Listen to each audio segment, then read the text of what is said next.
Boa noite. Boa noite, Cati. Tudo bem? Oi, Michel. Boa noite, tudo bem?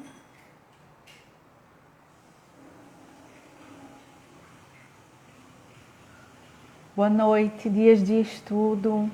Acho que eu sei quem é você. Oi, Carlos. Boa noite. Tudo bem? Oi, Gerlane. Rô, boa noite. Deixa eu ver se eu consigo fixar aqui o nome da nossa live, que eu ainda fico apanhando aqui, certo? Acho que eu não consegui fixar o nome. Vamos ver. Lorena, boa noite, tudo bem? Deixa eu ver se ficou fixo. Não ficou. Não tem problema. A gente vai conversando aqui e aí quem for entrando, aí a gente vai falando sobre a temática de hoje que já foi divulgada, mas que pode ser que alguém chegue depois e não saiba do que se trata, né? A nossa conversa. Então hoje a gente vai conversar sobre amamentação, possibilidade de amamentação e aleitamento nos casos das fissuras labiopalatinas, certo? Sejam todos muito bem-vindos. Enquanto as pessoas estão chegando aqui, eu já vi que as nossas convidadas já estão online. Daqui a pouco eu vou convidá-las para entrar no nosso bate-papo, tá? Então eu queria agradecer mais uma vez a presença dos que estão aqui, dos que vão chegar e vão assistir depois, né? É um prazer muito grande estar recebendo vocês aqui nessa nossa ação nova do projeto Crâniofacial, que é um quadro que a gente criou chamado Café Consciência e Consciência, em que a gente vai debater, né, de uma maneira mais leve, mais tranquila, alguns assuntos que diz respeito às fissuras labiopalatinas. Na live passada, a nossa primeira live, que aconteceu há 2 semanas, a gente discutiu sobre a importância do reconhecimento da fissura enquanto deficiência, né? Foi super importante, um debate bem gostoso, caloroso, né? E cheio de conscientização que a gente precisa. E hoje, trazendo uma temática super importante por conta principalmente do agosto dourado, a gente vai conversar hoje sobre amamentação e aleitamento, tá? Pensando que nos casos de bebês com fissuras, né, as nossas convidadas elas vão poder dar o depoimento delas, não é? Mas a gente sabe que existe uma certa dificuldade e nem todas as pessoas conseguem a amamentação, não é? Mas o aleitamento ele pode sim ser possível, principalmente quando a gente pensa nas suas diversas classificações. E a gente vai conversar um pouquinho hoje à noite sobre isso, certo? Vai ser muito gostoso, espero que vocês gostem. Compartilhem essa live, mandem um aviãozinho para quem vocês conhecem, porque eu acho que é super importante a gente trazer essa pauta, conversar sobre isso, desmistificar algumas coisas, né? Porque tudo no final, quem se beneficia não é só o profissional de saúde, mas principalmente os pacientes, né? Os pais, as mães principalmente, que estão aqui naquele momento de aleitar o seu filho, né? Vou começar aqui, vou chamar aqui Midori. Boa noite, seja bem-vinda. Rick, Arthur, Ana Pri, tô vendo que tem várias pessoas aqui. Sejam todos muito bem-vindos. Vou chamar aqui. Ana, convidei. Veja se chegou, por favor, o convite.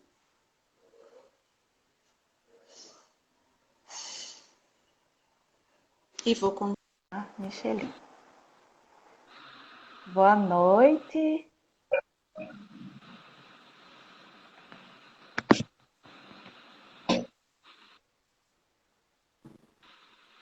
Pronto. Oi? Deixa eu só organizar aqui a minha câmera. Tá certo. Tá invertido. Tá bom.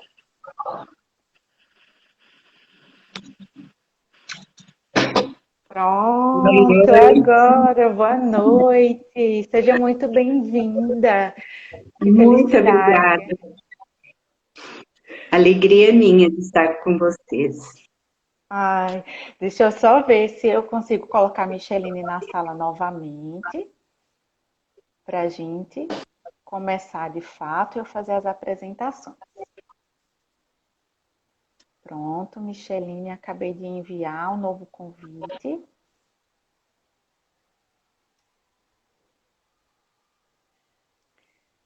Deixa eu ver as pessoas aqui. Felipe, seja bem-vindo, Felipe. Minela, Bianca, Pri Capelato, Ana. Deixa eu ver, Micheline, acho que está com algum probleminha. Na outra live deu isso também.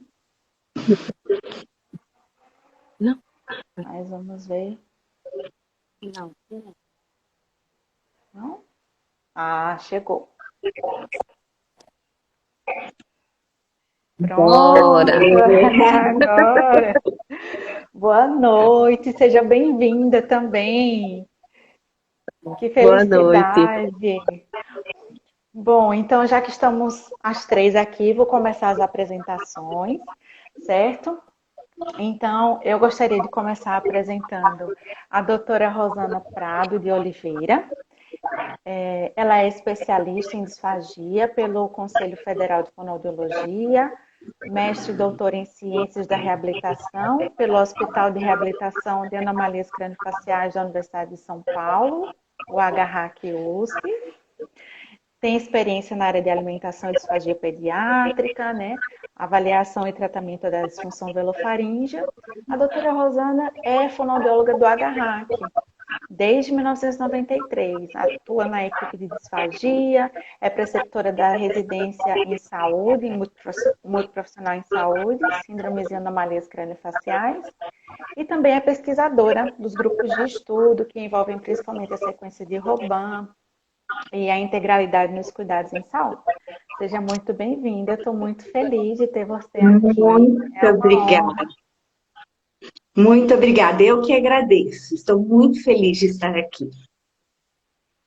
E agora eu gostaria de apresentar a doutora Micheline Coelho Ramalho Vasconcelos, que é especialista em motricidade orofacial pelo Centro de Estudos e Assistência Odontológica e em Fisiologia Humana pela Universidade Federal de Pernambuco. É mestre em Saúde da Criança e do Adolescente pela UFPE, doutorando em Saúde Integral pelo Instituto de Medicina Integral Professor Fernando Figueira, o IMIP. Tem experiência na área dos distúrbios de voz, fala e funções orais nas fissuras labiopalatinas e é fonoaudióloga e coordenadora do Serviço de Fonoaudiologia do Centro de Atenção aos Defeitos da Face do IMIP, desde 1996, onde também é preceptora da residência multiprofissional em saúde da família e membro do grupo de estudos das malformações craniofaciais. Também seja muito bem-vinda, Micheline. É um prazer estar Obrigada, aqui com você obrigada. também, para a gente bater esse papo. É um prazer, né? Vai ser, eu acho, um momento muito interessante a gente poder trocar, né, as nossas experiências e poder esclarecer as dúvidas no que for possível das pessoas. Mas é um prazer estar aqui compartilhando com vocês. Perfeito. Deixa eu só perguntar uma coisa. Eu estou tendo um pouquinho de microfonia. Eu não sei se vocês estão tendo também. Isso, eu vou desligar o meu microfone, eu estou escutando. Eu acho que alguém está com outro microfone ligado, talvez. Tá.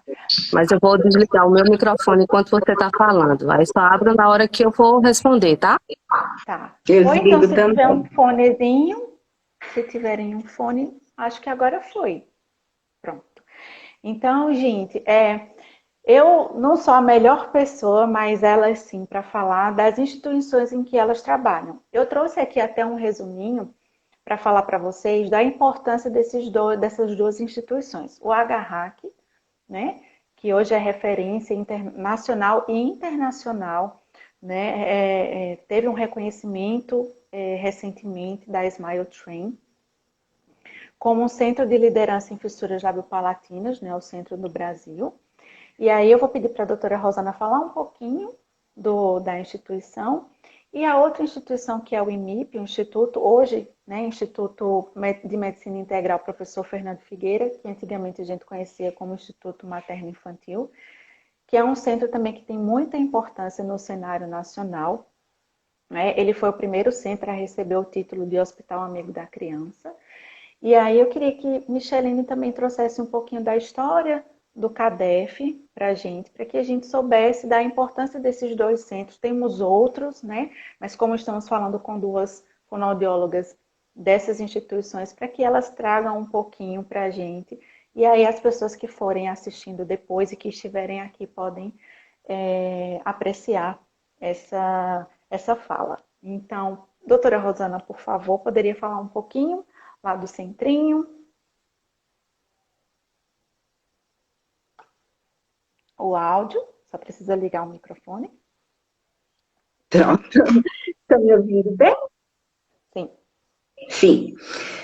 Nosso hospital tem 55 anos, completou esse ano, e tem esse apelido carinhoso de Centrinho, pela sua origem, que após uma pesquisa realizada na Faculdade de Odontologia da USP de Bauru, os profissionais levantaram que a cada 650 nascimentos, um bebê nascia com fissura lábio-palatina, e foi criado dentro da faculdade um centro, apelidado de Centrinho, que cresceu e prosperou e virou um hospital de pesquisa e reabilitação de anomalias craniofaciais. Inicialmente só atendíamos fissura lábio-palatina, depois passamos a atender também os casos de deficiência auditiva. Hoje temos a seção de implante coclear e casos complexos de anomalias craniofaciais. Então, como você bem disse, nosso hospital é um dos primeiros e foram criados outros centros, né? Porém, recebemos de todos os estados as anomalias craniofaciais mais complexas, claro, sempre via regulação CROSS. E principalmente, hoje em dia, fissura lábio-palatina do estado de São Paulo. Nós temos mais de 100 mil pacientes cadastrados e uma parte deles ainda em tratamento. É um hospital que sempre atuou não só em assistência, mas principalmente em pesquisa e ensino. E como você disse, referência nacional e internacional. Perfeito, Rosana. Então, só uma coisa assim, que eu acho que difere do IMIP é que o IMIP é um hospital que atende várias patologias, é medicina integral, né? E o Centrinho, diferentemente, ele é especializado no atendimento das anomalias craniofaciais. Craniofaciais e deficiência auditiva. Perfeito, ótimo. Micheline, poderia falar um pouquinho lá do CADEF, do núcleo até o centro? Bem, como a Natália bem disse, né, eu comecei em 96, mas antes nós não tínhamos o sistema de estágio voluntariado, né? Então eu fui como estagiária voluntária já formada, por uma paciente que me chegou no consultório. Então, eu comecei em 96 e até hoje estou lá. Né? Em 2002, nós fizemos uma parceria entre a Secretaria de Saúde do Estado, a AFILAP, que era uma associação de fissurados lábio-palatais, que hoje é a Casa Sorri, né? São instituições distintas, e o IMIP. Por quê? Porque vários profissionais trabalhavam lá no IMIP como voluntários, já atendendo crianças, pacientes com fissura lábio-palatina. Então, nós decidimos fazer um mutirão, né? Um projeto sediado pela Secretaria de Saúde, um projeto mutirão que foi de janeiro a setembro de 2002. E a partir daí, de acordo com todas as diretrizes do Ministério da Saúde, veio uma equipe do Centrinho, né, porque nós estruturamos o nosso serviço pautado na estrutura organizacional do Centrinho, Então, vieram as visitas, né, do centrinho, então, uma fonoaudióloga, foi a doutora Marina Espegoraro, veio o doutor Gastão, veio um representante do Ministério da Saúde para avaliar a nossa estrutura. E aí, a partir de setembro, nós fomos credenciados como alta complexidade para o atendimento a essa população. E aí nós éramos um núcleo, né? Então começamos como NADEF, Núcleo de Assistência aos Defeitos da Face do IMIP. A partir do momento que a gente foi incorporando outros profissionais, outros projetos e outras instituições, inclusive o Smile Train, e outras deformidades craniofaciais, nós nos tornamos centro. Então hoje nós somos um centro de referência, somos o segundo maior do Brasil. Nós temos 8.854 pacientes cadastrados, né, no nosso serviço. E essa construção hoje, né, a quantidade de profissionais que temos, enfim, de toda a estrutura que nós temos abarcando, né, inserido dentro do IMIP. Né? O IMIP ele tem várias outras especialidades, né, várias outras... O trabalho oncológico, ele tem uma referência, mas o nosso centro, o CADEF, ele tem essa referência na região norte. No norte e nordeste já existiam outros centros na região norte, mas até então nós temos abarcado a maioria desses pacientes, sim. E é um prazer trabalhar, é uma satisfação criar uma história dentro da fissura labopalatina. Essa é a minha vida, acredito que de Rosana também, é a nossa vida, né? Somos apaixonadas, né? Somos apaixonadas por esse trabalho. Isso. Exatamente, isso eu posso atestar, porque eu conheço a Jô hoje de perto.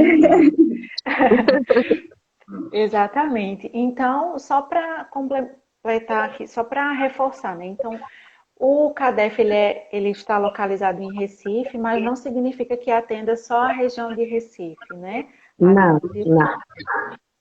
Isso. Ele atende toda a região, né? Inicialmente nós fizemos, logo quando nós nos transformamos em núcleo, o que a gente fez? Nós fizemos uma parceria com todas as secretarias de saúde do estado, inicialmente. Então, nós chegamos a ter bebê com 7 horas de vida, né? Mas hoje a gente tem uma parceria com as maternidades, fonoaudiólogos. Então, os fonoaudiólogos que estão nas maternidades, nos hospitais, a gente consegue ter essa parceria junto, né? Então... Perfeito, ótimo. Bom, gente, então, agora que a gente já fez essas apresentações, já falou um pouco dos centros, né? Eu queria só trazer agora a nossa temática, né? Então, a gente vai falar hoje sobre a amamentação e aleitamento, né? As indicações para a criança com fissura labopalatina. E por que eu queria só explicar por que trazer a amamentação e aleitamento. É uma temática que ela se confunde um pouquinho, né? A amamentação, a gente entende como o ato de ofertar a mama para a criança e ela faz a extração do leite da mama, né? E o aleitamento é a oferta de leite que pode ser extraído da mama, ou ofertado por uma mamadeira, um outro utensílio, por fórmulas, né? Tem o aleitamento misto. Depois a gente pode deixar aqui, né, um material para vocês, quem não teve acesso, um material para que vocês possam ler de acordo com as recomendações da Organização Mundial da Saúde. Por isso que a gente traz a amamentação e aleitamento, tá? Então, eu vou trazer aqui já para a nossa discussão um primeiro tópico, né?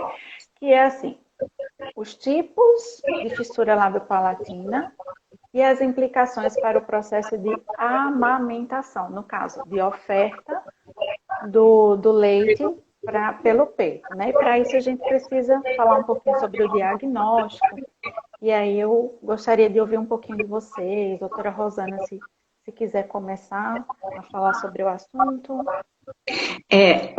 Eu tenho visto artigos, não só nacionais, como também do exterior, tratando da questão do diagnóstico que pode ser durante a gestação ou no nascimento. Então, qual seria a diferença, qual seria o impacto dessa época na questão do sucesso da amamentação ou do aleitamento materno e também considerando a forma, porque hoje em dia os exames de imagem tiveram, assim, uma melhora tecnológica maravilhosa, né? Não tenho nem o que dizer a diferença. Porém, não existem protocolos bem estabelecidos de como orientar esses pais de que o bebê tão esperado não será como aquele sonhado, idealizado, mas sim um bebê com fissura lábio-palatina. Porque os pais, além do estresse, da questão emocional de receber o diagnóstico, também têm dificuldade de compreender as questões anatômicas da face. Então, existem artigos que dizem que até que ponto não seria importante usar a imagem do exame de imagem, do ultrassom, para fazer uma imagem tridimensional da fissura e que aí os profissionais da saúde orientariam não só o aleitamento, a amamentação, o cirurgião futuramente poderia desenhar lá, para que os pais não tenham ideias errôneas, dúvidas e busquem nas redes sociais. Porque buscando nas redes sociais dificulta, né, toda essa questão. Então, inclusive, existe um trabalho feito no nosso hospital em 2017, que levantaram um N aí de mais de 200 pais, né, mães, sobre a questão do aleitamento materno, e o maior sucesso foi relacionado de forma significante às famílias que receberam treinamento e o diagnóstico durante a gestação, que tiveram tempo para entender e para se preparar, do que quem teve aquele choque ao nascimento. Eu acho muito interessante e existem vários estudos e nós temos que ponderar bem sobre isso, né? Isso é perfeito, porque, como tudo na nossa vida, quando a gente se prepara, quando a gente tem tempo de se preparar, né, para aquilo que é novo, e principalmente se tratando de um filho, de uma vida, eu fico imaginando aquelas mães de primeira viagem, que mesmo que o bebê não nasça com fissura, já existem tantos mitos, tantas verdades, tantas dificuldades. E quando vem um bebê com fissura, aquilo aumenta muito mais. Então, os medos são muito maiores, né? O medo que a criança tenha algum problema, se engasgue, tenha, né, alguma dificuldade. Então, isso que você trouxe, de fato, faz completo sentido. E eu acho que a gente precisa começar a investir nessa linha, né? No diagnóstico pré-natal e na informação nesse momento. Né? Profissionais bem treinados para que comecem a criar essa rede de apoio para o sucesso da alimentação, seja ela de que forma, né, ocorrer. No nosso serviço, nós temos recebido muitas famílias com diagnóstico pré-natal, né? E uma das coisas que sempre, né, a pergunta dos pais é sempre, como é que a gente vai alimentar o nosso filho? Né? Como eu vou conseguir amamentar? Né? Então, assim, uma das coisas que a gente discute, sempre a gente recebe essas famílias na equipe diagnóstica. Então, toda quarta-feira nós temos a equipe diagnóstica, caso primeira vez, né, os subsequentes. Então, mesmo que a gente... Isso é uma experiência muito válida, corroborando o que você falou, Rosana, porque todas as vezes que nós orientamos a família, mostramos inclusive fotos, né? Tem outro fonoaudiólogo, assim que o paciente sai, a família sai daqui do diagnóstico, ele passa por uma consulta específica da fonoaudiologia. Então a gente mostra fotos do bebê antes e o bebê pós cirurgia de lábio, né? E a gente tem algumas informações para passar para eles. Então, eles chegam com muita dúvida. o acolhimento da fonoaudiologia junto com a psicologia, porque o luto, ele acontece, né? Acolher essa família vai ser muito importante para que ela, no momento do nascimento, e a gente deixa muitas, a gente tenta passar essa segurança para as famílias. Olha, assim que nascer, entre em contato com a gente, onde for. Se for maternidade privada ou se for uma maternidade pública, que a gente tem acesso, ou que uma outra fonoaudióloga tenha o acesso à maternidade, a gente vai estar junto. Então, a gente dar esse suporte à família é muito importante. Então, até para o sucesso, quando é fissura de lado, a gente consegue amamentar, mas quando não, explicar o motivo de não conseguir amamentar. Porque a frustração de você ter um filho com fissura e também, ainda mais ser frustrado, né, principalmente a mulher, e não conseguir amamentar, né, isso traz um impacto muito grande para, inclusive, a podadura, a descida desse leite. E a gente precisa desse apoio. Sempre a gente encaminha para o banco de leite em algumas situações para poder conversar e acolher sempre essa família. Com certeza, né? A literatura fala, né? A maior preocupação é a alimentação. A principal preocupação, mediante o diagnóstico, né? Porque a criança depende da alimentação para sobreviver, Sim, não é verdade? sim. Então, Sim. é a primeira preocupação de fato, né? A gente fica muitas vezes pensando assim, os pais vão perguntar sobre a fala, mas não, eles perguntam, mas é bem secundário, né? É uma outra coisa. Então, já entrando nessa questão, né, que Micheline até falou, né? Se for fissura de lábio, a questão da amamentação. Então, eu queria que vocês trouxessem um pouquinho aqui, para que o público que não atua nessa área, ou para os estudantes, né? Então, qual o tipo de fissura que tem um impacto maior, né, para o processo de amamentação, assim, que não é que não é possível, mas que é mais difícil? Você quer falar? Posso falar, Micheline? Pode, Rosana, pode falar sim. A literatura e nossa experiência demonstra que quanto maior a complexidade da fissura, mais difícil será a amamentação. Então, o que aponta e o que nós vivenciamos teoricamente é que a fissura no lábio, a fissura pré-forame, principalmente quando incompleta, favorece essa amamentação e inclusive por um período mais prolongado. Porém, temos que pensar que, primeiro, amamentar não é tão fácil e a mãe pode sentir dificuldades independente de fissura, como a professora Natália já falou desde o início. Então, existe essa questão. Existe a questão do desejo da mãe de amamentar. Isso tem que ser respeitado, independente de fissura. Então, o que eu quero dizer, anatomicamente, a fissura labial, tudo bem, adaptações posturais aí, e a criança consegue mamar bem.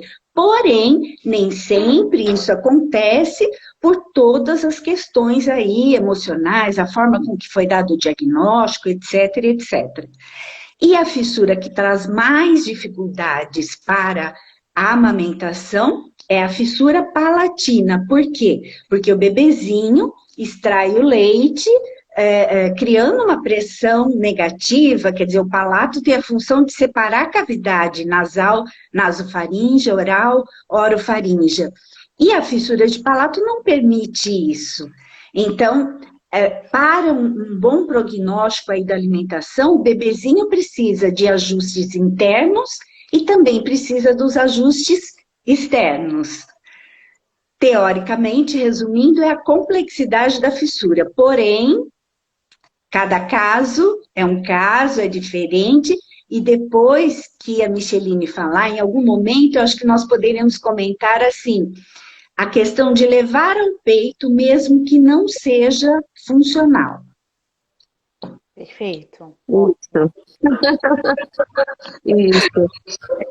Eu acho que nós temos lá no hospital, nós temos um fator muito importante e facilitador, que é o banco de leite. Então, em algumas situações, assim, a maioria dos nossos bebês, quando chegam, eles chegam com sonda, mesmo fissura pré-forame, fissura de lábio, então eles vêm da maternidade com sonda, porque o protocolo do hospital, embora que durante todos esses anos a gente faz um trabalho de formiguinha e os pediatras já identificam, não é fissura de lábio, não precisa de sonda, né? Então, e aí eu sempre faço um alerta, porque muitas vezes, após o nascimento, a família não sabe que a criança tem fissura de palato. E aí na maternidade vai tentar amamentar, não só pode sair com aleitamento, né, no peito, e de repente a criança chora, a mãe diz, não, tem algo diferente na boca, né?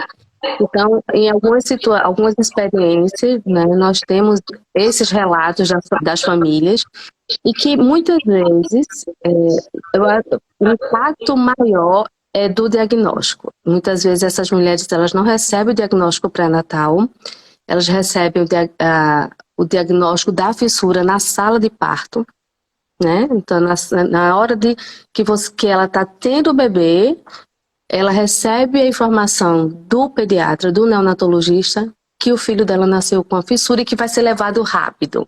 Então, ela mal vê o filho, né? O bebê real, né? O bebê imaginário, ele acaba de aparecer naquele momento, então o bebê real e ao mesmo tempo aquele bebê que vai sofrer um luto. Então eu sempre digo isso porque muitas vezes as mães elas chegam muito fragilizadas no nosso serviço. Então elas choram bastante, né? Essa pandemia fez com que nós tivéssemos uma redução maior da quantidade de pacientes entrando no nosso serviço, mas também trouxe uma coisa boa, não é? Sempre a gente tem que ter algo positivo. Então, nós na equipe diagnóstica, nós dividimos, nós somos em 4, o cirurgião plástico, a ortodontista, o cirurgião plástico é o Dr. Rui, que é o nosso coordenador, Dr. Rui Pereira, eu enquanto fonoaudióloga e Ana Patrícia, nossa psicóloga.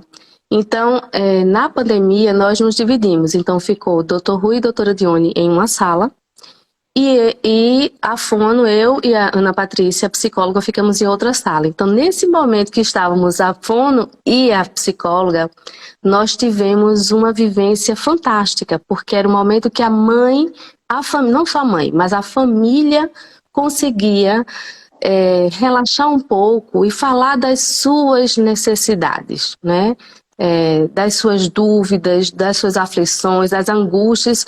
Então, assim, eu acho que o primeiro passo para o sucesso da amamentação, quando possível, é acolher, é informar se é possível ou não, né?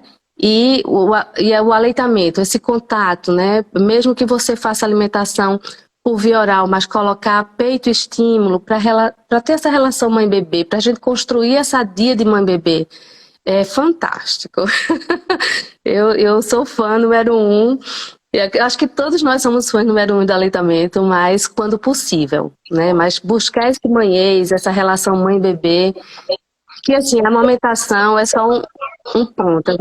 A gente fala da amamentação, mas como a alimentação é pela boca, tudo é via boca, a comunicação também é boca. Então, esse estabelecimento de uma alimentação segura também vai se tornar uma comunicação mais segura, né? Seja ela adaptada ou não, que isso é outro passo na vida deles. Sim, com certeza. E muitas vezes, só complementando, Micheline, as mães chegam com esse desejo. Recebemos também, no nosso hospital, não somos maternidade. Então, às vezes, recebemos com 3, 4 dias e, às vezes, com 3 meses, né? Mas quando recebemos recém-nascido, algumas vezes com sonda também, e esse bebê tem condições de via oral, porém a mãe tem esse desejo e não sabe sobre a possibilidade ou não de levar o bebê até a mama.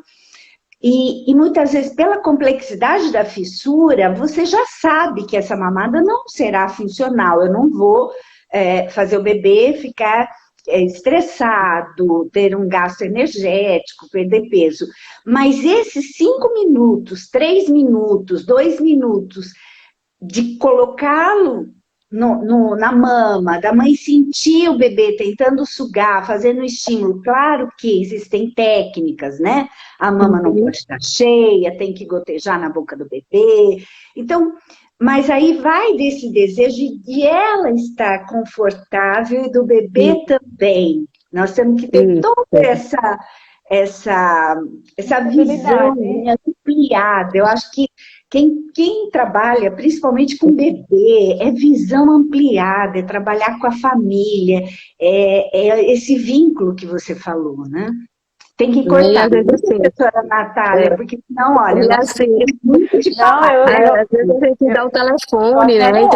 E aí, conseguiu amamentar? Não. Aí, às vezes, liga para... Eu sempre digo para Tati, né?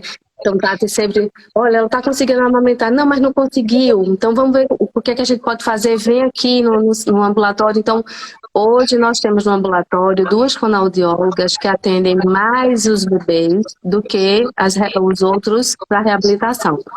Mas a gente assegura que todos os dias da semana nós temos um fonoaudiólogo que atende bebê.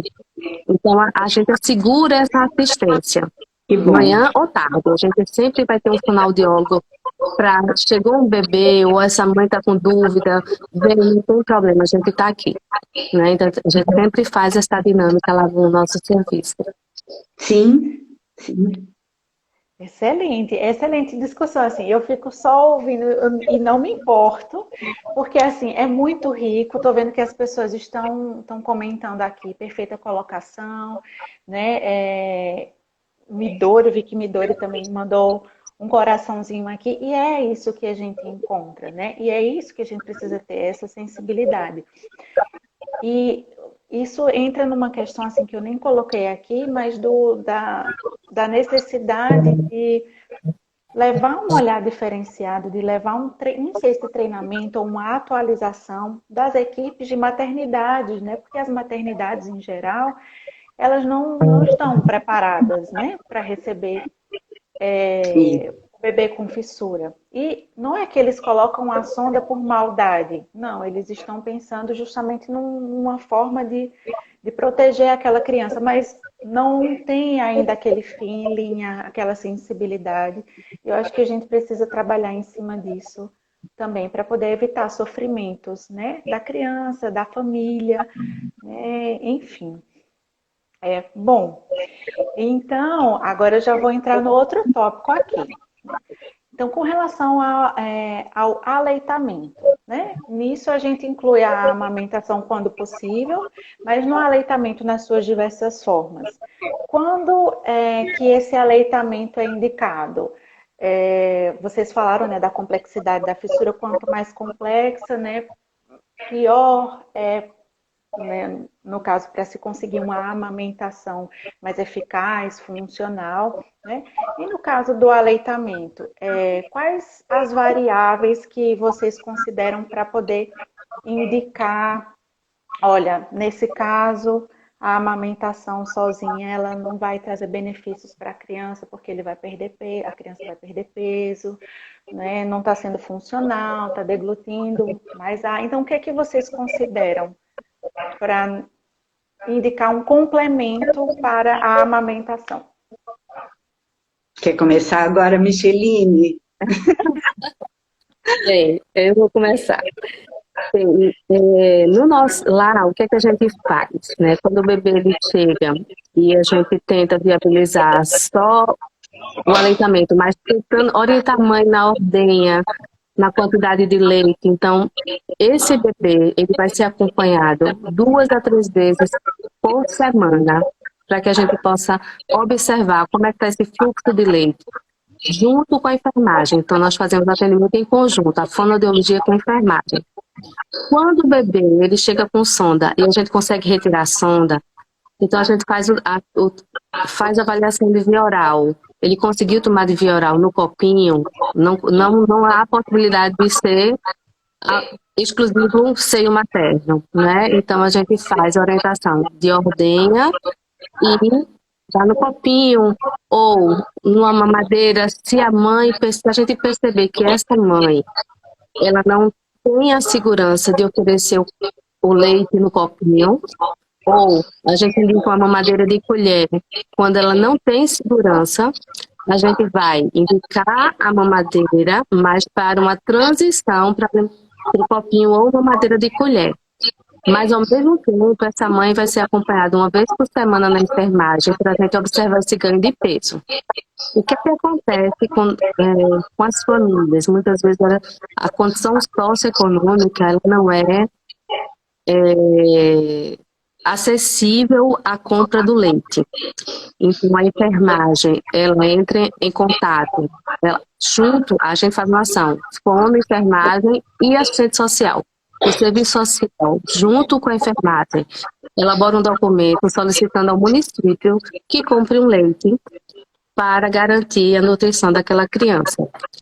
Nós temos um projeto do Smile Train que garante acompanhamento nutricional dessas crianças, né? Então, a gente tem essa parceria que é muito importante, mas quando não é viável a amamentação em seio materno, a gente vai orientar essas formas de alimentação.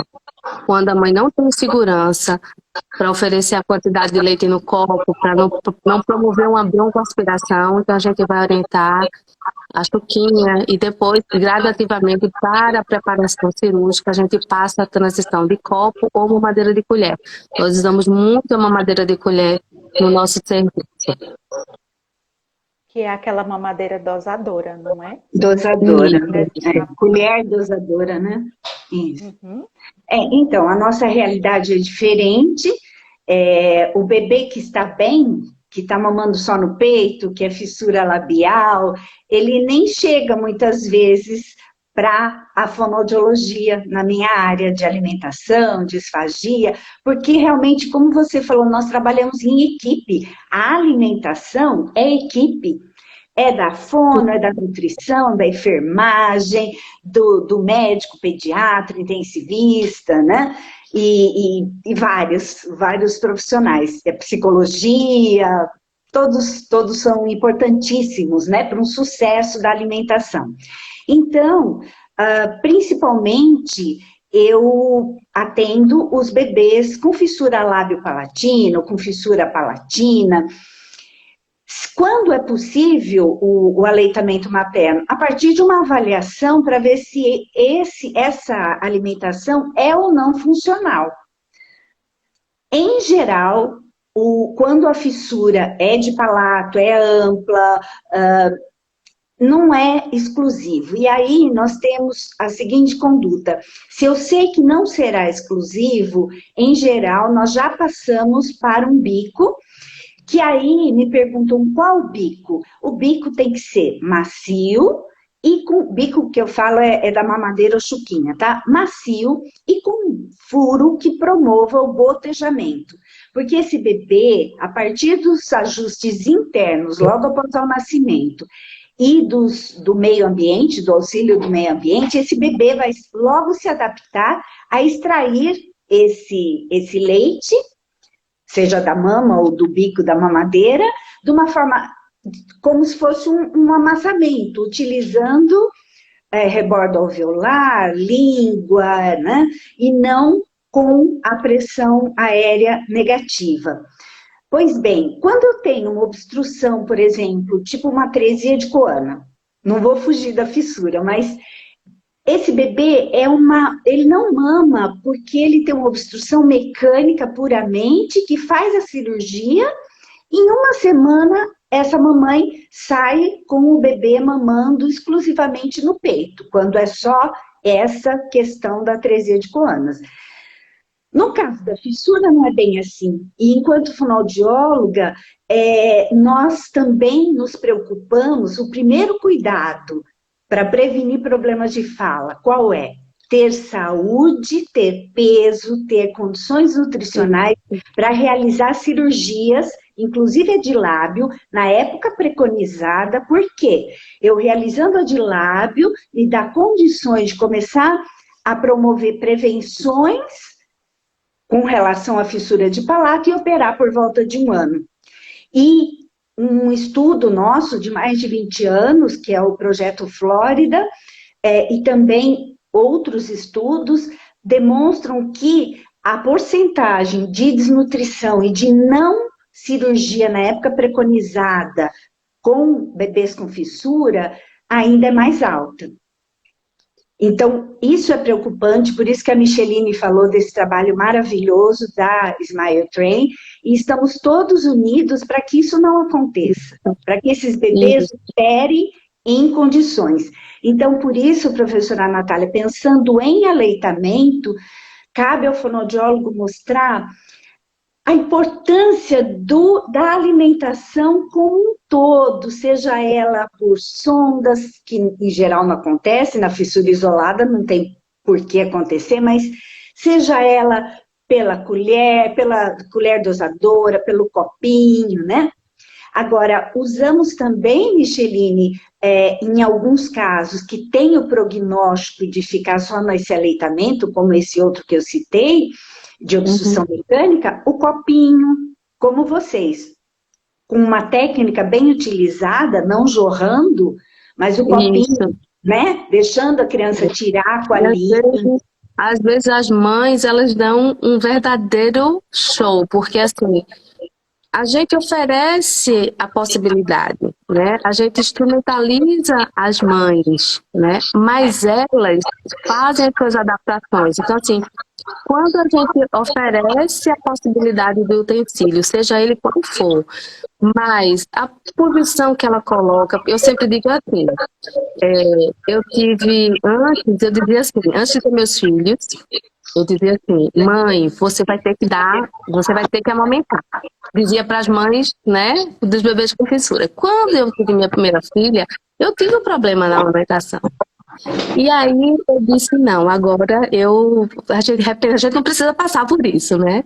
Mãe, vamos tentar, né? Mas é sempre aquela tentativa. Por quê? Porque as mães, elas se culpam porque o filho nasceu com fissura. Elas se culpam, elas carregam a culpa de que elas é que não conseguem amamentar.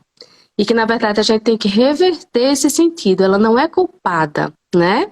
Existe uma situação fisiológica que não é permitido, não é possível amamentar. Então, a gente sempre dá exemplos, mostrando que o problema não é dela. Às vezes, a gente até faz uma técnica da translactação, que a gente usa, às vezes, no prematuro, mas para dar essa sensação para ela de que ela pode colocar o filho no peito. E que a gente diz exatamente isso, né? Olha, você pode levar o seu bebê ao peito, né? Mas que ele não vai se alimentar exclusivamente.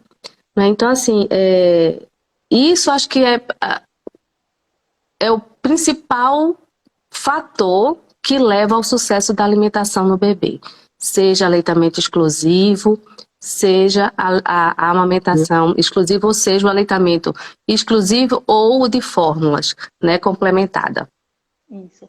Era justamente por isso que eu queria trazer essa temática para aqui. Eu não sei se as pessoas viram no começo, por quê? Principalmente nesse mês de agosto, né? Eu ia começar a falar isso e comecei e não terminei. E já teve 2 casos de mães que foi no mês de agosto que nasceram num hospital, bebês que nasceram num hospital específico que eu fui atender que tinha fissuras. E que, assim, é um mês do aleitamento, é um mês da amamentação e eu não consigo amamentar, né? Mas, assim, você não consegue amamentar, não é por sua culpa, é por conta de uma outra situação, mas você pode aleitar a sua criança, você pode colocar no peito para estimular, né, o vínculo que é necessário mesmo para que esse leite desça, para que a criança tenha, né, esse contato pele a pele também. Mas não significa que você vai ser menos mãe ou que você não pode aleitar a sua criança. E mesmo que seja fórmula, é um tipo de aleitamento.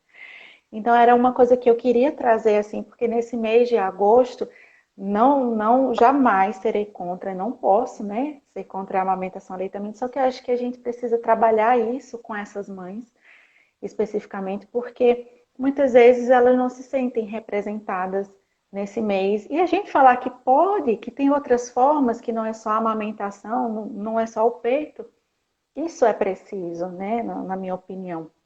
Então, esse era o intuito, e eu acho que a gente está conseguindo trazer isso aqui de maneira linda, assim, vocês com a experiência que vocês estão trazendo, eu agradeço muito.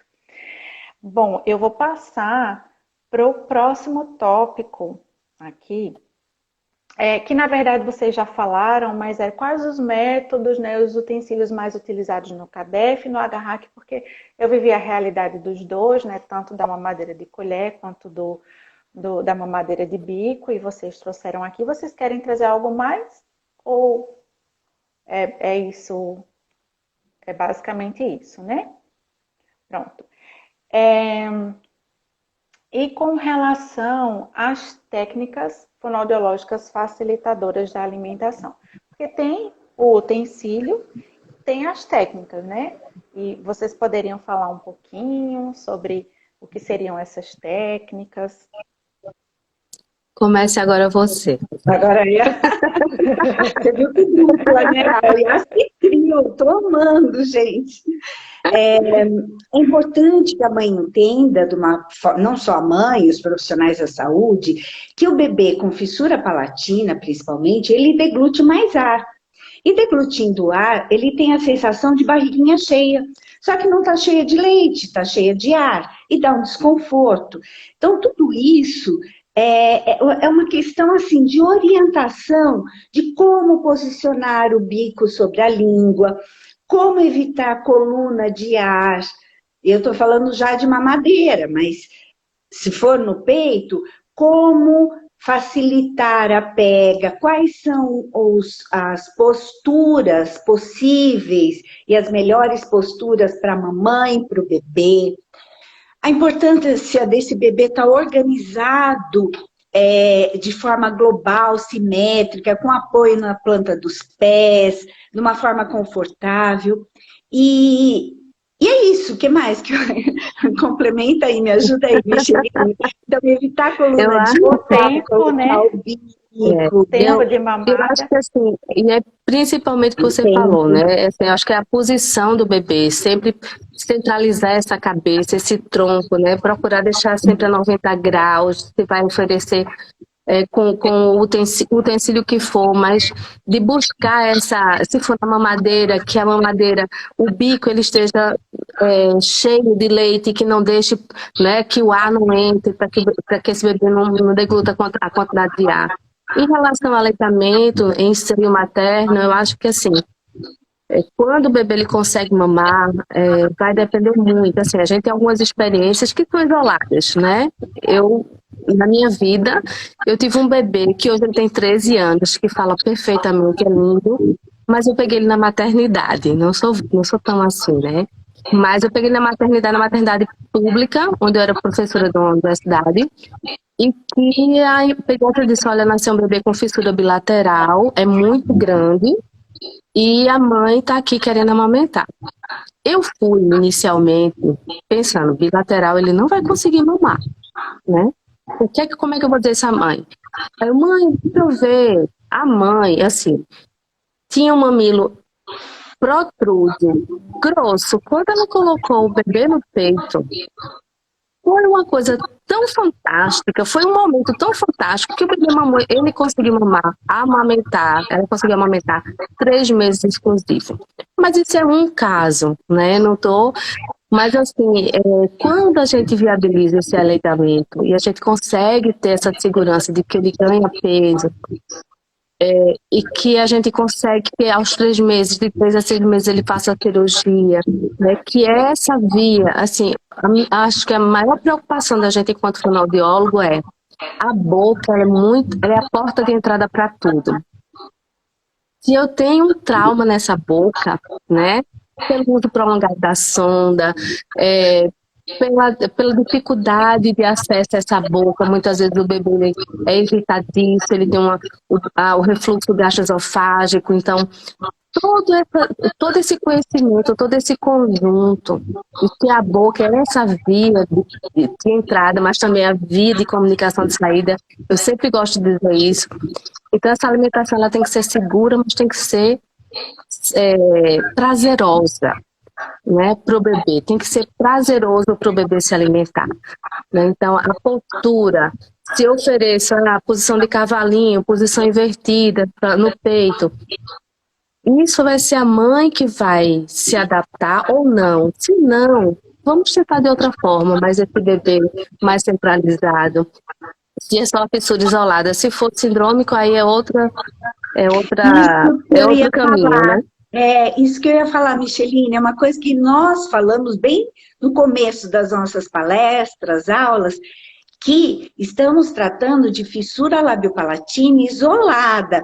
Quando o bebê tem outros comprometimentos, excitosonda, refluxo, existem bebês com outros comprometimentos, aí podemos até entrar na área da disfagia, né? Então, isso é maravilhoso. E lembrar que essa deglutição de ar, a mãe vai conhecer o seu bebê e saber quantas vezes ela tem que parar para eructar. Não é? Isso. Muitas vezes, várias vezes, ou só no final. Mas é isso mesmo.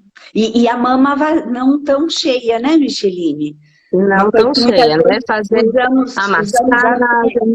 Isso. Usamos até bexiga, muitas vezes, né? Uma bexiga bem cheia de aniversário para mostrar o quanto é difícil a pega na bexiga e o quanto é mais fácil se essa bexiga não está tão cheia. Bexiga, balão de aniversário, né?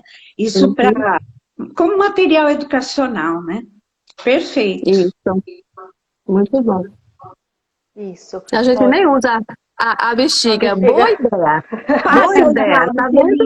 A gente se orientar. A gente ensina a mãe, né? Mostra a mama, diz que...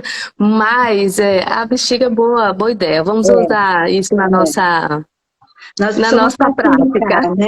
Isso, nós precisamos dessa parte educacional de uma forma fácil, né? Para que eles entendam.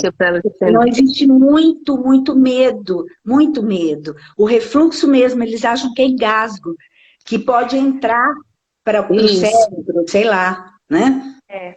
Exatamente. Então, eu ia falar duas coisas. Uma que era a questão do tempo, né? De respeitar, tentar respeitar os 30 minutos, para que a criança não fique 1 hora e meia, né, se alimentando. Esse é um dos critérios até que a gente, né, repensa, né, aí a forma de alimentação, né, tenta lançar mão de outras técnicas facilitadoras, enfim. A outra coisa que eu acho que você falou, Rosana, do gotejamento, né? Para que o bico a mãe não faça aquele, para facilitar a ingesta da criança, vou deixar um bico com um furo enorme, porque isso sim facilita o engasgo, né? Porque a criança vai estar com volume de líquido muito grande na boca, né? E muitas vezes elas acrescentam massa no leite, né?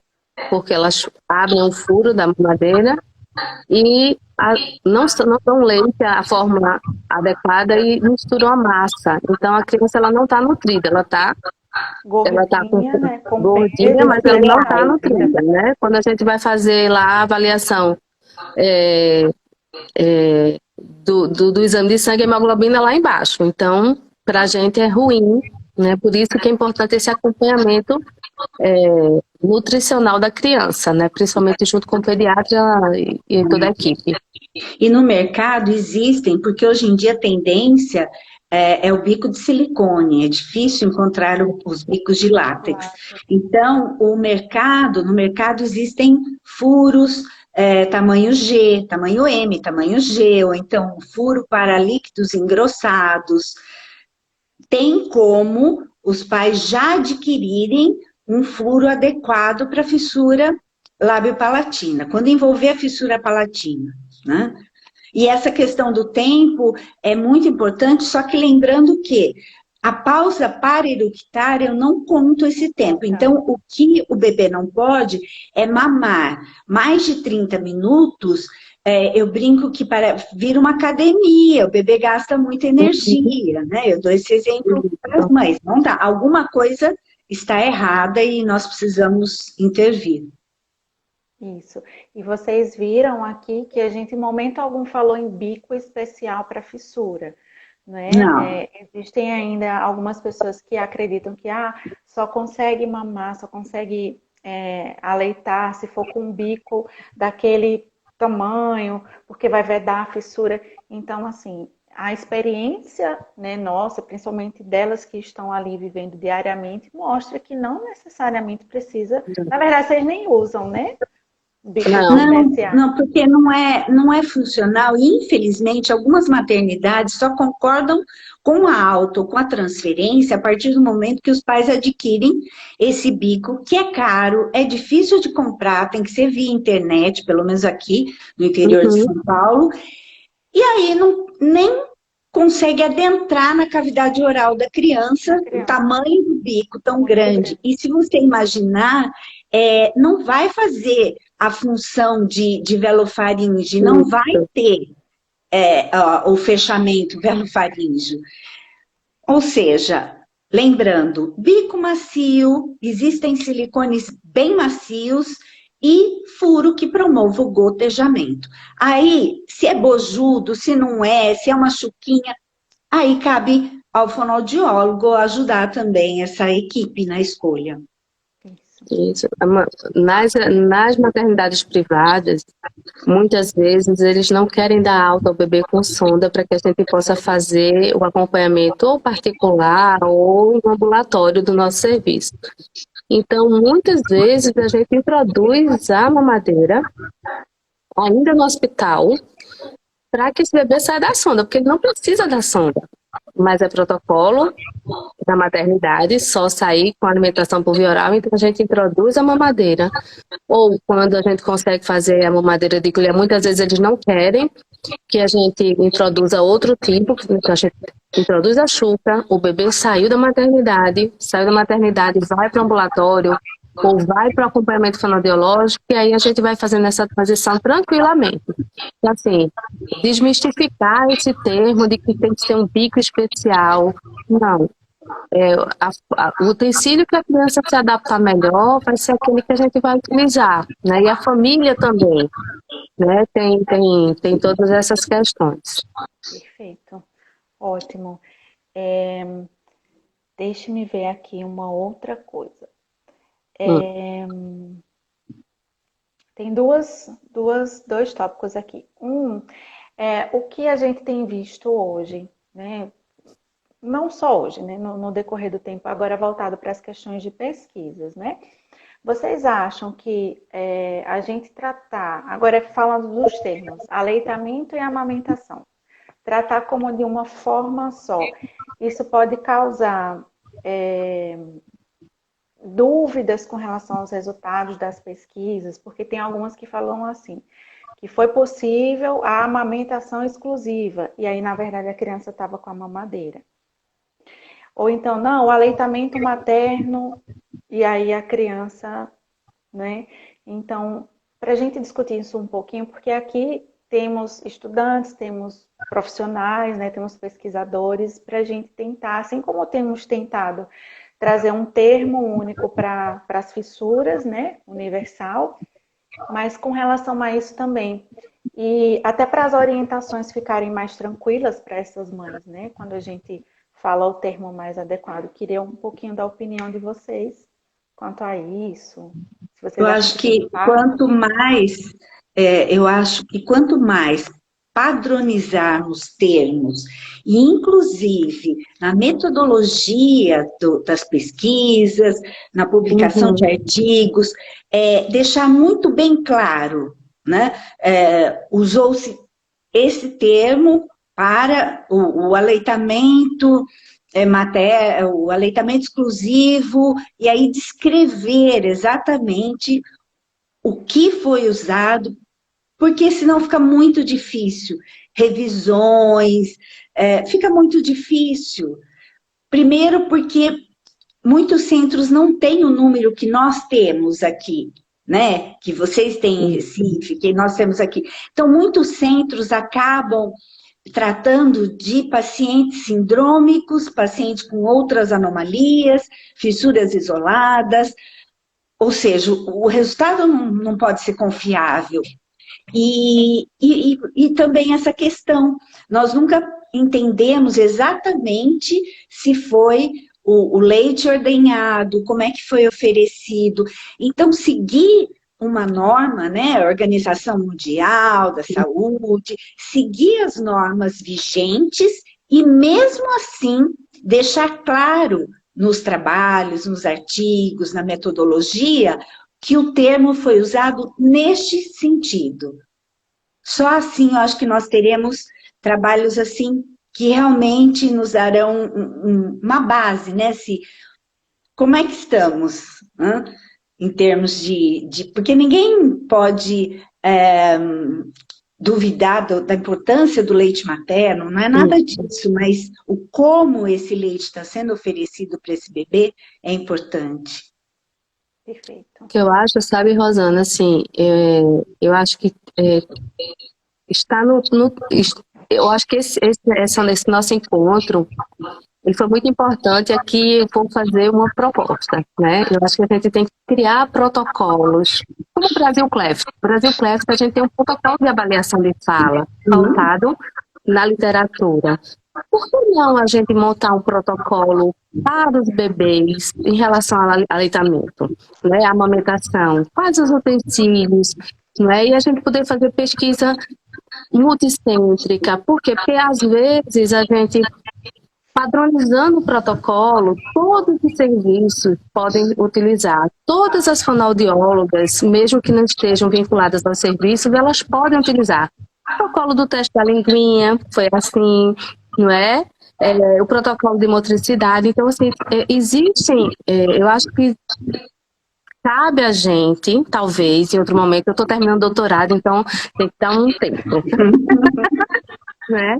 Mas, assim, o aleitamento sempre foi minha paixão, né? Acho que a alimentação do bebê foi assim que eu comecei a minha vida professora, né? Logo depois. Mas eu acho que cabe a gente pensar, talvez, em conjunto, o Midori está por aí, né? A gente pensar num protocolo, né? Que a gente possa seguir, né? Que a gente possa validar com os nossos estudos, mesmo que seja um pouquinho aqui, um pouquinho ali, mas que a gente consiga fazer, não é? E eu acho que unificar essa forma da gente poder metodologicamente, né, mais seguir todo o método científico e a gente poder padronizar, né, validar esse protocolo, enfim, né? Então eu me coloco à disposição depois de outubro. Eu acho que os nossos centros e vejo colega de vários locais aí, a Midori, nós tivemos a oportunidade de escrever um artigo junto com várias colegas de São Paulo, com experiência na alimentação do recém-nascido com fissura lago-palatina, com esse intuito, né? Tem colegas aí do Menino Jesus também, né? Então, eu acho que é importantíssima essa questão de estudo e de padronizações, não de bico em si, porque às vezes nós falamos isso, as pessoas entendem que eu vou eleger uma marca, mas no Brasil é de um jeito, em outros países de outro, não é isso. É o que o bebê pode, o que as famílias, a forma de que as famílias podem passar por esse momento da alimentação de uma forma tranquila, confortável, feliz, como deve ser, né? E uma coisa que nós não falamos aqui é assim, é muito comum que os pais olhem a boca, a fissura, e é o seu bebê, tem características do seu bebê, que vai chorar a hora que tiver que chorar, e nem sempre é fome, é um colinho, que é aconchego. Então, tirar também, desmistificar essa questão. Entendo toda a questão emocional, luto, tudo isso. Mas nós temos, né, que fazer parte dessa rede aí de acolhimento e de mostrar os pontos positivos, né? E as possibilidades, e que todos os caminhos possíveis são válidos, não é? São válidos. E que a criança ela vai ter o seu desenvolvimento. A gente sempre diz, olha, seu filho vai se desenvolver como qualquer outra criança. Se você já teve outros filhos, igual. Né? E a tendência de ter a superproteção. Mas ele vai andar, ele vai correr, ele vai cair, ele vai para a escola e vai aprender. Né? A única diferença é que ele nasceu com a fissura, mas que isso a gente vai conseguir resolver. Ele vai se alimentar, ele vai fazer a cirurgia. Então, assim, né, são várias, a gente busca o máximo de acolhimento para essa família. E uma coisa que eu só queria chamar a atenção, quanto mais essa família ela é acolhida, quanto mais essa família absorve a importância do tratamento, melhor é o sucesso para essa criança, né? Melhor acompanhamento, tirar as dúvidas. A gente sempre diz, o Rui sempre diz, olha, a internet é bom, mas o doutor Google não é a verdade. O que você precisar de tirar dúvida, vem aqui e converse com a gente. Exatamente. Acho que travou. Acho que travou. Travou um pouquinho, Michel. Voltou. Já. Perfeito, meninas. Deixa eu, então, vou entrar no último ponto aqui. Na verdade, vocês foram falando, eu fui anotando mais coisas. Eu vou retomar uma parte que foi da fala de vocês, que as pessoas confundem, né, regurgitação nasal com engasgo, né? E são coisas completamente diferentes, né? Não significa que porque saiu o leitinho pelo nariz, que aqui embaixo a criança teve uma broncoaspiração ou algo nesse sentido. Então, vocês poderiam falar um pouquinho sobre isso também? Quer falar, Micheline? Tá. O que acontece? Eu acho que assim, a gente sempre orienta eu acho que a postura é muito importante. Então, quando a gente orienta a família a posturar esse bebê, né, sempre a 90 graus, quando se for alimentar numa madeira, qual utensílio que for utilizar, mas sempre colocar ele numa posição, e principalmente a posição de cabeça. Então, isso vai ajudar a não ter muito refluxo nasal. E caso tenha um refluxo nasal, explicar para ele por quê. A gente sempre diz, o chão do nariz é o céu da boca é o chão do nariz. Se o chão do nariz está aberto, então o leite pode sair, mas quanto mais sentadinho ficar, melhor. Por quê?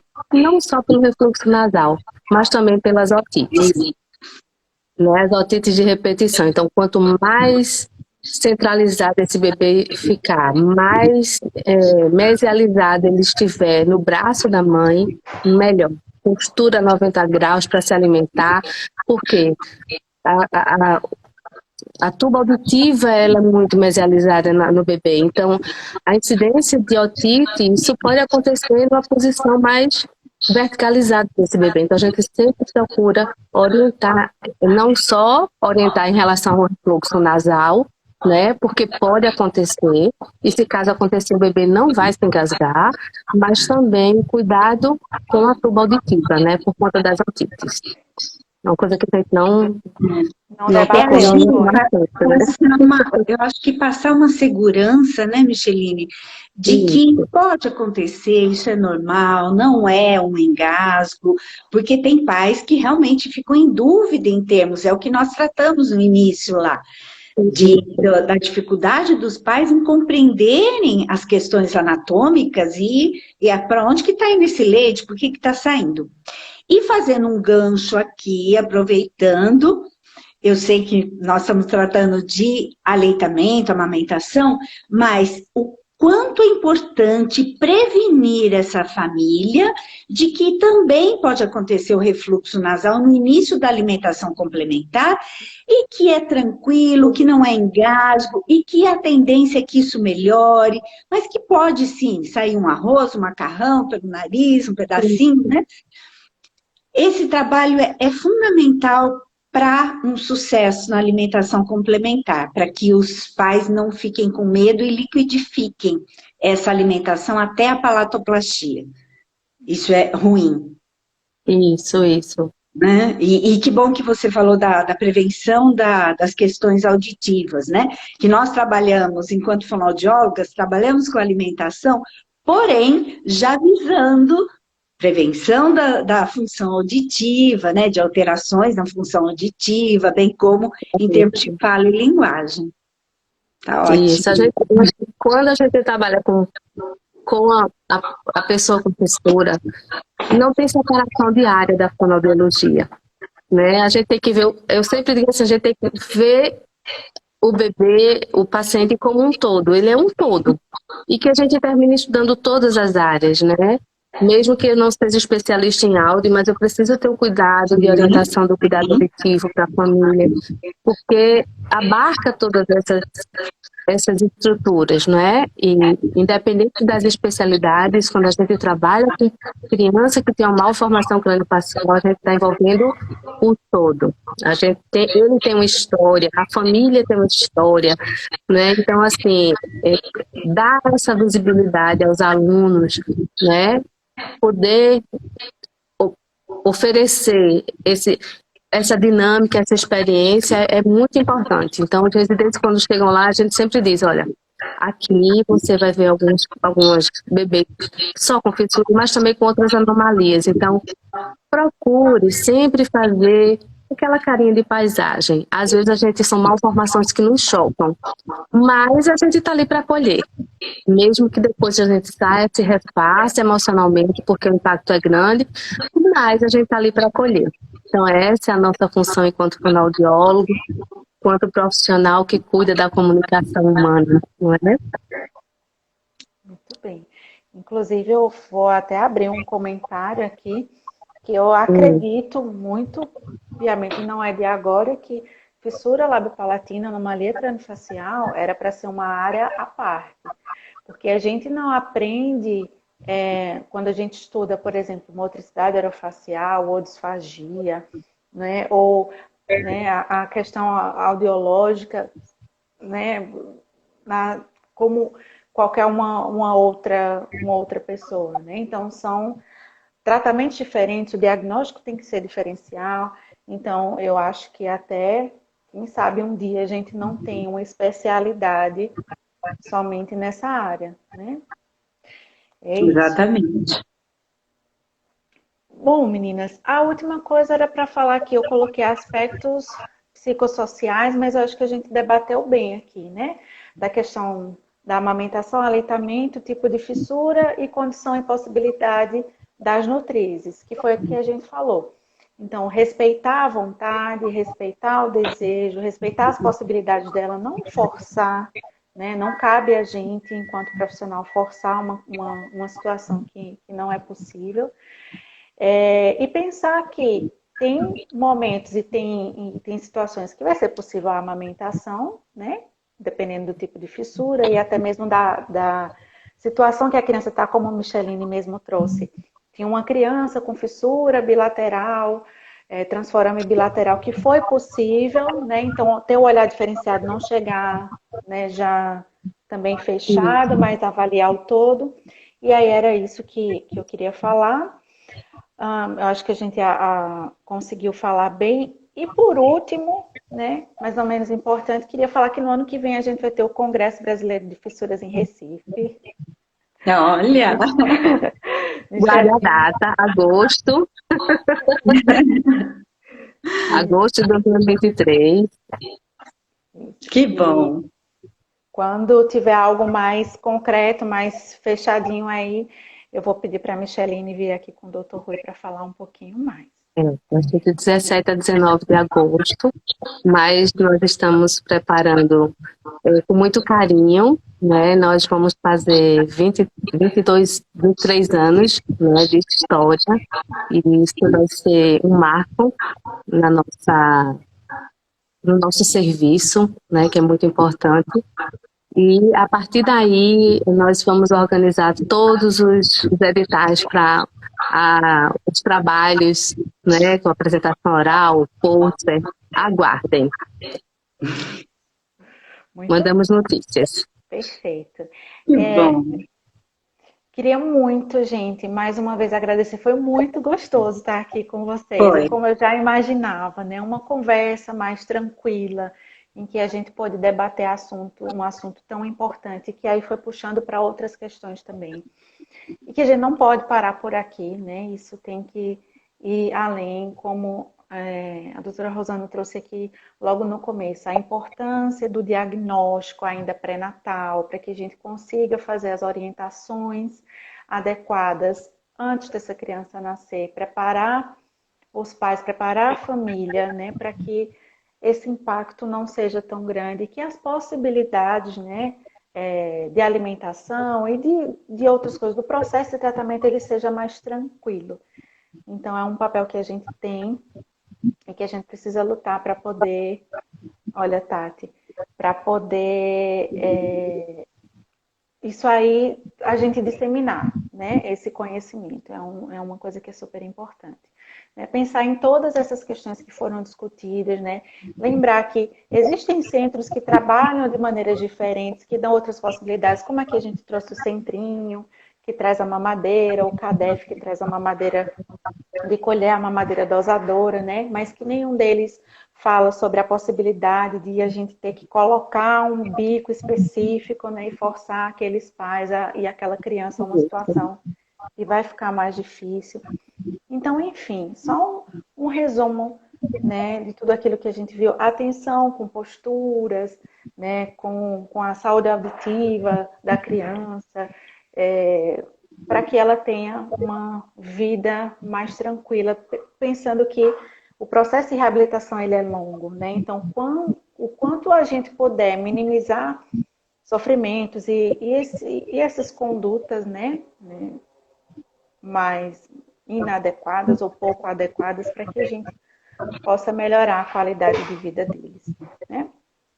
E não sabendo o que fazer, encaminhar para um centro especializado, para um serviço especializado, para que possa receber o atendimento adequado, certo? Vou agradecer imensamente a presença de vocês duas, que são duas pessoas muito queridas. Fiquei muito feliz desse bate-papo que a gente teve aqui, né? Eu acho que as pessoas estão aqui falando muito enriquecedor, que foi excelente, uma conversa muito gostosa. Eu digo o mesmo, né? Fico feliz. Vai ficar aqui disponível a live para que vocês possam ver depois. Eu queria só saber se vocês autorizam depois eu colocar a live lá no canal do YouTube também. Sim, Possam sim. assistir depois.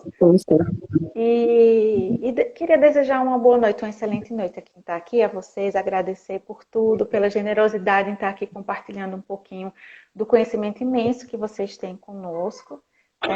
É uma honra para mim, viu? Muito obrigada. Nós que agradecemos, professora Natália, parabéns, parabéns pela live. Esse assunto realmente merece uma divulgação, né? Quanto mais trabalharmos, melhor será aí a vivência dos nossos bebês, das famílias. Foi muito bom estar com vocês. Muito obrigada, Micheline, pela parceria de sempre. E vamos aí, vamos para os próximos estudos. Natália, muito obrigada. Rosana, foi um prazer a gente estar aqui trocando nossas, né, conversando. Natália, é uma honra, né, ser muito bom. E eu fico muito feliz de estar aqui com você na posição que você está, né, professora Natália.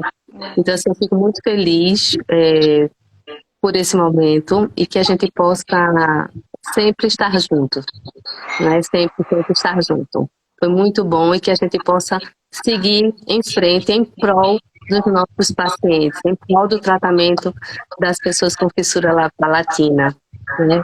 Pensar em conjunto. Verdade. Com Muito certeza. obrigada. Um beijo para todo mundo que está aqui. Renata, Beijo. Melissa, Obrigada. Tati. Tchau, Beijo. tchau, gente. Boa Beijo. noite. Tchau, Boa tchau. noite. Tchau. Tchau.